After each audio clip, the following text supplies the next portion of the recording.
नमस्कार मित्रांनो, माझं नाव संदीप पाटील आहे. मी डोंबिवली पलावावरून आहे. याच्या आधी मी कार डीलर होतो. त्याच्यानंतर मी 2013 पासून बाईक राईड करतो आहे. आमचा मोठा ग्रुप आहे. मला बाईक राईड करण्याची आवड आहे. तसंच मला आता नवीन बिझनेसचा स्टार्टअप करायचा आहे. मला गॅरेज टाकायचं आहे. त्याच्यासाठी मी इथे इंजिनची माहिती घेण्यासाठी आलो आहे.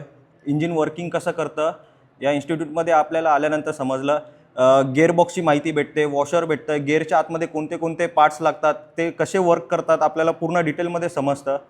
आणि जसे KTMचे इंजिन येतात त्याच्यामध्ये स्टीम सेटिंग वगैरे आहे. नॉर्मल इंजिनमध्ये टॅपिट येतात. या गोष्टी नॉर्मल बाईक रायडर्सला माहिती नाही. त्यांना फक्त एवढंच माहिती आहे की बाईक आपल्याला कशी चालवायची आहे. मी प्रोफेशनल रायडर होतो. माझ्याकडे Z800 आणि बेनेली 600सुद्धा आहे. पण या इन्स्टिट्यूटमध्ये आल्यानंतर आपण फक्त गाडी चालवतो आहे आणि इंजिन कसं वर्क करतं आहे ते एकदम आपल्याला डीपमध्ये या इन्स्टिट्यूटमध्ये आल्यानंतर समजतं. तर दिलेल्या नंबरवरती कॉल करा. जर का तुम्हाला स्वतःचा बिझनेस चालू करायचा असेल तर खूप मदत होईल याच्यासाठी आणि खूप डीपमध्ये नॉलेज भेटलं जाईल. गिअरबॉक्स आहे, इंजिनचं एक एक वॉशर आहे. प्रत्येक इंजिनचं वर्किंग वेगळं आहे, मेकॅनिझम वेगळं आहे. तर तुम्ही इथे आल्यानंतरच प्रॅक्टिस केल्यानंतरच तुम्हाला या गोष्टी समजल्या जातील. थँक्यू, धन्यवाद.